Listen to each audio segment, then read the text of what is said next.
My pick of the games from round 4 of the Korchnoi Zürich Chess Challenge is Ian Nepomniachtchi against Boris Gelfand.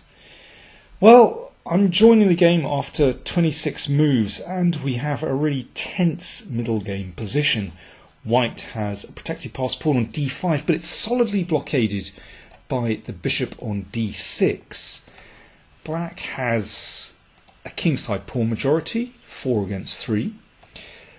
But it's really hard to see how either side is going to break through. So, I mean, maybe if you want to treat this as a kind of white to play, what should he do position.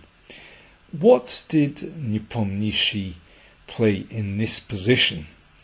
You can always pause the video if you want to consider your options. Well, let me crack on with the game. He played a4. And it's a really excellent move. The idea is to simply gain space with a5, and then that creates a little bit of room for that bishop to duck back, to come to a4 to pressurise the knight. That's a very nasty pin indeed. And then you can see that the pressure of the bishop on c3 and the double rooks on the e-file start to tell. And that could be extremely unpleasant for black. It's very hard to stop this idea. Of course, b6, then a5 will happen anyway, and things will be broken open. Well, Gelfand played h5. After the game, Nepomniachtchi said that, well, he felt this was a mistake, and we're about to see why later on in the game. But he said it was kind of typical of Gelfand that he often likes to play very, very actively, but maybe doesn't consider the consequences. That's quite a harsh critique. Boris is such a strong player, but we will see a little later that h5 certainly has its drawbacks. So a5, and here's the idea. Bishop c2, and this is just incredibly strong.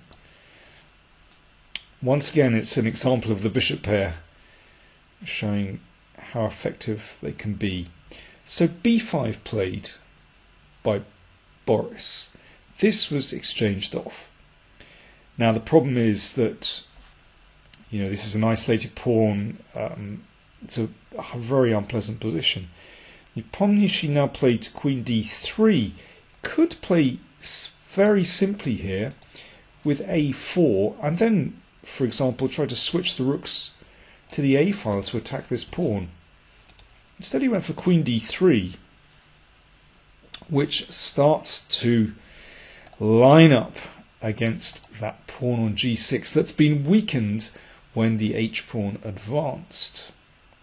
By the way, in such positions, very often black would like to play a move like e4 and then pass, and then, you know, for example, plonk a knight on e5 or blockade with a bishop. But of course, that's absolutely impossible in this kind of situation. Well, Gelfand played queen b8. And now Nepomniachtchi switched sides. I think this is a very attractive idea when the queen has come to b8, just moving away from the king side. I really love Ian's strategy here, because, you know, he's switching from one side of the board to the other. g4. Well, clearly this can't be exchanged off because g6 is too weak. So knight d7.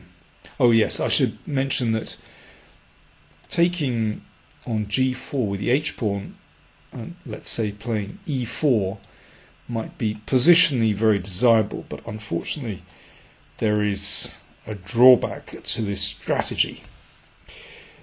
So let's go back to this position. Knight d7 played, and now Ian said afterwards that he was considering taking on h5, but then he felt that g5 could still be a little bit tricky, so instead he went for g takes f5. Clearly two ways of recapturing. If rook takes f5, then it's time to lock and load on the g6 pawn, and this is pretty horrible. And this is a nice idea. Of course, there are many ways to win this position. One could take on g6 immediately, but queen e3 is very subtle. So that opens up the bishop's diagonal here, and a rook f6, planning to give an exchange, but now bishop d2 is really, really horrible. Threatening queen h6. And of course the bishop can go back, but then I'll take on g6. And that's terrible. Let's go back. Well, it's all lost now. G takes f5 played. Then f4. So nasty pins, and this also allows the queen to travel over to the h-file, and the game went e4, queen h3, hitting the h-pawn.